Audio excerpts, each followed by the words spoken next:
I already had started to see that there was a little bit of favoritism for Robyn from Cody at that point, and I did worry. $32,000. That's the secret debt bomb Robyn Brown dropped on the sister wives family the moment she walked through their door. Not a few hundred here and there, not a small credit card balance from tough times. $32,000 in credit card debt from her previous marriage that suddenly became everyone else's problem to solve. The financial records reveal something that has longtime viewers absolutely fuming. Christine, Janelle, and Meri collectively helped pay off this massive debt so their new sister wife could get settled and purchase a house. Picture 3 women already stretched thin managing their own households and children, suddenly expected to bail out the newcomer's financial mistakes from her past relationship. Meri came to me saying, we need to just do this divorce on paper so that you can adopt Robyn's kid. This bombshell has ignited a firestorm across social media platforms, with Sister Wives fans dissecting every financial decision the Brown family has made since Robyn's arrival. The timing couldn't be more telling either. Season 19 discussions have pulled back the curtain on financial arrangements that were never supposed to be part of the polygamous family structure,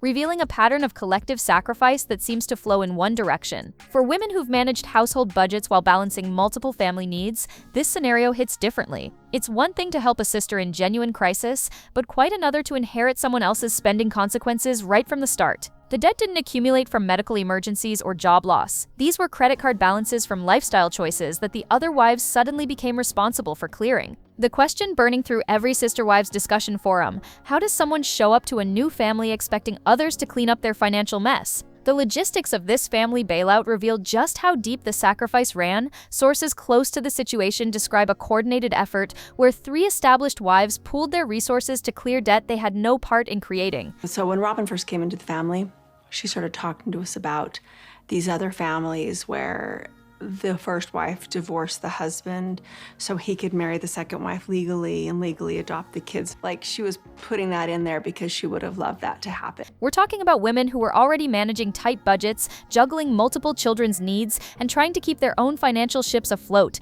suddenly writing checks for someone else's shopping sprees. Christine, Janelle, and Meri each contributed thousands of dollars toward this debt clearance, so Robyn could qualify for home financing and establish herself as the 4th wife. Think about the conversations that must have happened around kitchen tables, 3 women calculating how much they could scrape together from their household budgets to cover credit card bills that had nothing to do with feeding their children or keeping the lights on. The most frustrating part for longtime viewers isn't just the amount, but the expectation. This wasn't presented as a request or a favor, it became a requirement for Robyn's integration into the family structure. The other wives found themselves in a position where saying no would mean blocking the new family arrangement entirely, creating an impossible choice between their own financial security and family harmony. What makes this particularly galling is the speed of the rescue operation. While other family financial decisions dragged on for months with endless discussions about affordability and necessity, Robyn's debt clearance happened with remarkable efficiency.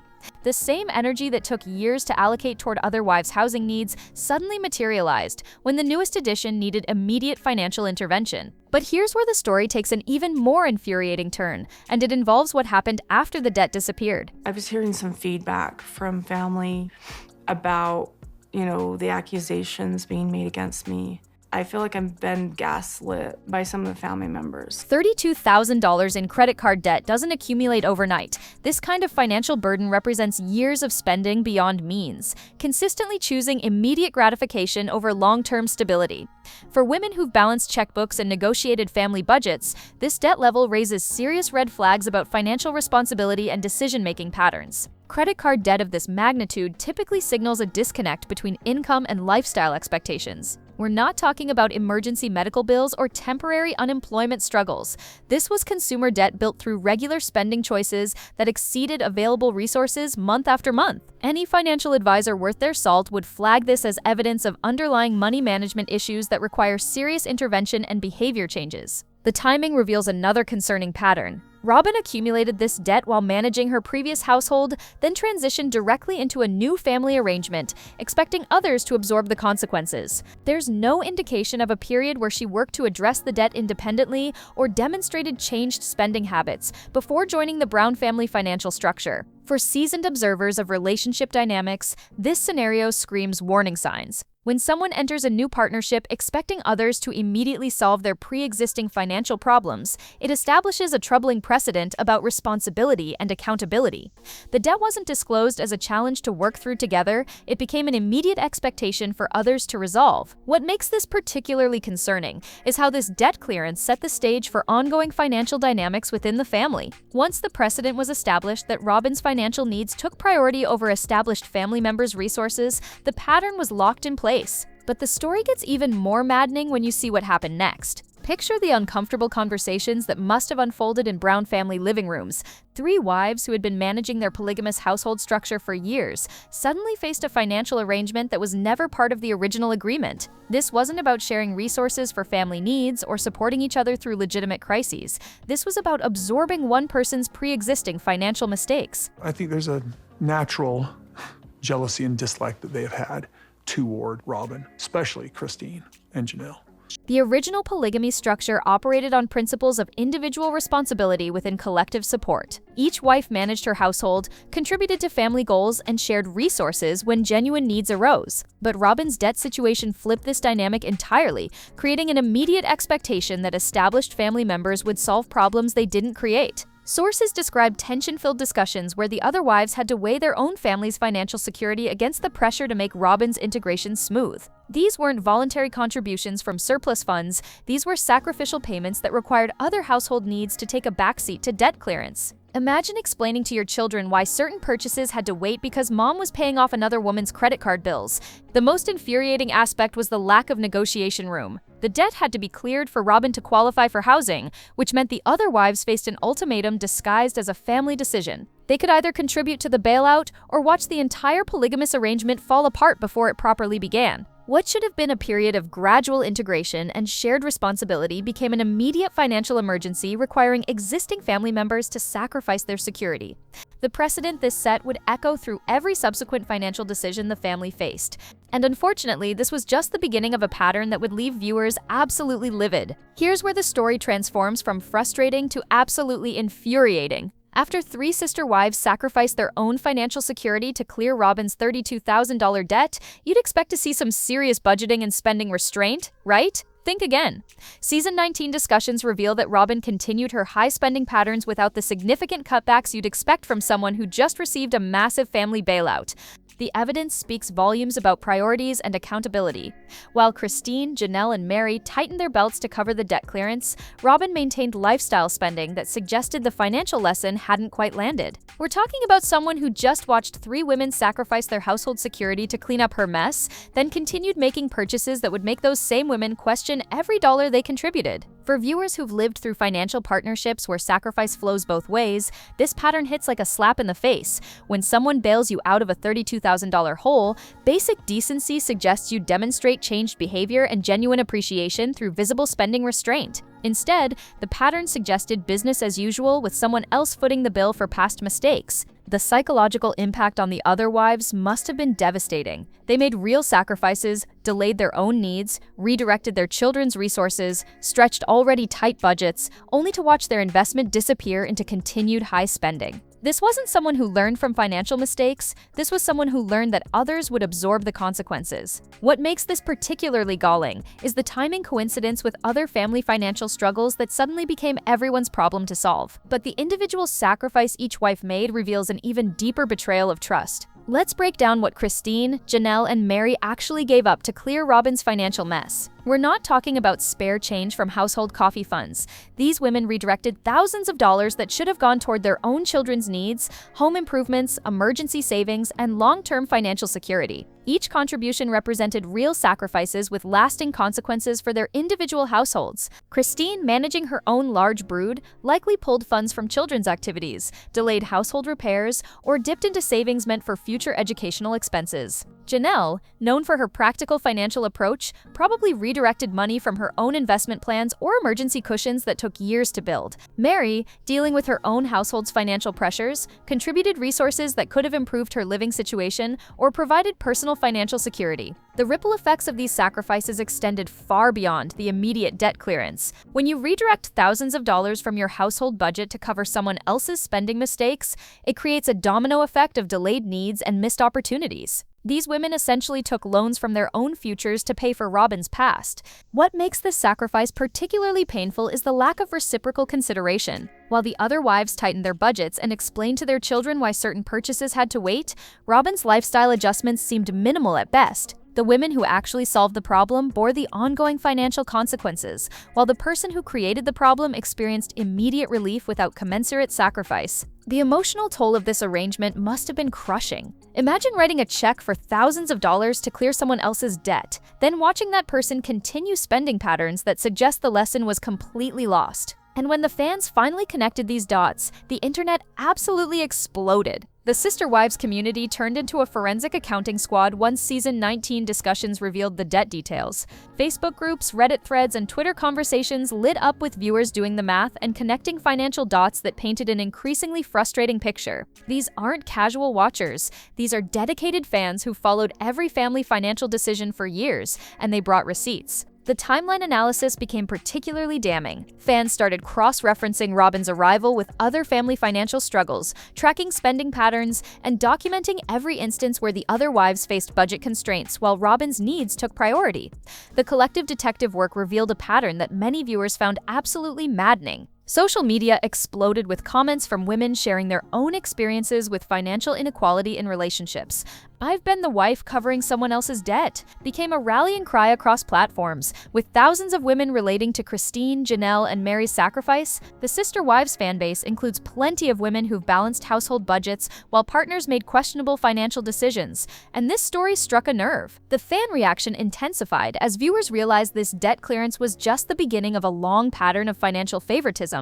Comment sections filled with detailed breakdowns of housing decisions, family trips, and spending priorities that seemed to consistently benefit one wife at the expense of others. The $32,000 debt became symbolic of a much larger issue about fairness and accountability. What really set the internet ablaze was recognizing how this financial rescue operation connected to broader family power dynamics that fans had been questioning for seasons. The pattern that emerged painted an even more troubling picture about influence and favoritism. The $32,000 debt clearance wasn't an isolated incident. It was the opening move in a chess game where one player consistently captured pieces while others sacrificed their own.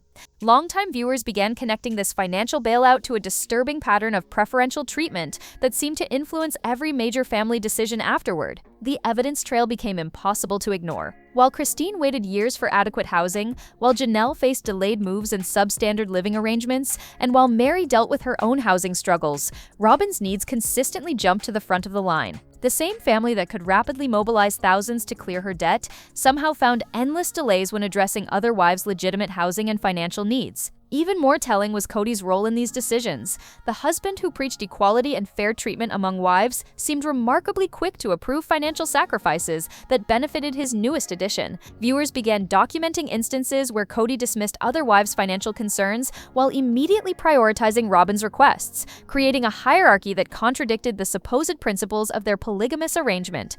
The debt clearance established a precedent that financial problems could be shifted to the collective family, but only when they originated from one particular source. When other wives faced financial challenges, they were expected to handle them independently or wait for family resources to become available. When Robyn faced financial challenges, immediate family mobilization became the expected response. This pattern extended beyond money into decision-making influence. The wife whose entry required the biggest financial sacrifice somehow gained the strongest voice in subsequent family choices, from housing locations to family priorities to resource allocation. For women who recognize manipulation tactics, this progression raises serious red flags about power dynamics.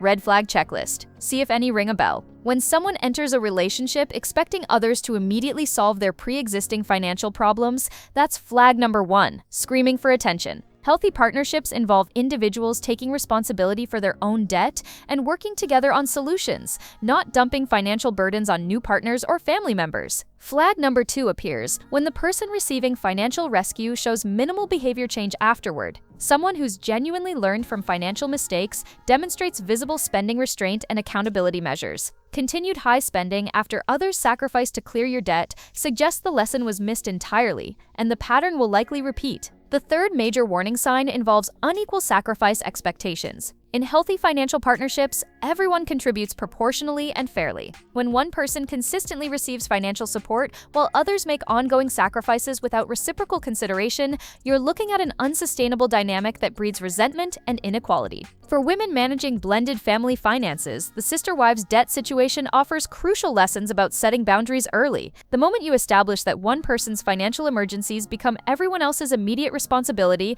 you've created a precedent that's nearly impossible to reverse. Future financial decisions will operate under this established hierarchy. The most important lesson here involves recognizing manipulation disguised as necessity. When someone presents their financial problems as urgent family issues requiring immediate collective action, step back and evaluate whether you're being manipulated into shouldering responsibility that isn't rightfully yours. Real financial partnerships involve mutual accountability, not one-way rescue operations. Trust your instincts when financial arrangements feel fundamentally unfair. The other sister wives probably knew this debt clearance felt wrong, but family pressure and relationship dynamics overrode their better judgment. And the consequences of ignoring those red flags continue playing out today. The $32,000 debt moment has become the gift that keeps on giving for sister wives' critics. And frankly, it should be. This single financial decision crystallized everything problematic about favoritism, accountability, and manipulation within the Brown family structure. Years later, fans still reference this debt bailout as Exhibit A in discussions about unfair treatment and financial inequality.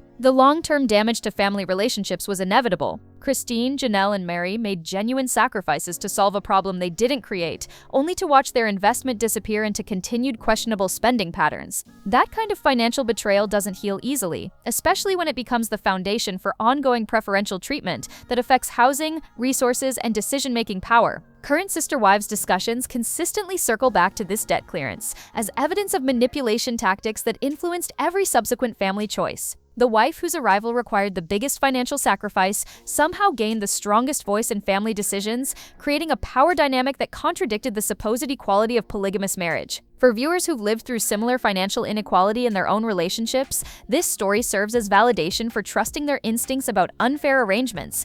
The comment sections remain filled with women sharing their own experiences with partners who expected others to absorb their financial mistakes while maintaining lifestyle expectations. The broader lesson resonates far beyond reality television. When someone shows you who they are through their financial behavior and accountability patterns, believe them the first time. The other sister wives learned this lesson the expensive way, but their experience offers valuable insights for women navigating their own relationship financial dynamics. So here we stand with the national sisterhood, watching a financial betrayal play out in real time and recognizing the warning signs in our own lives. Do you think the other wives should have refused to pay Robyn's debt from the beginning? Which financial red flag in this situation has you shaking your head the hardest? Tap like, hit subscribe, keep notifications on. A fresh video is already queued up, and something tells me the next round of sister wives financial drama will be even juicier than the last.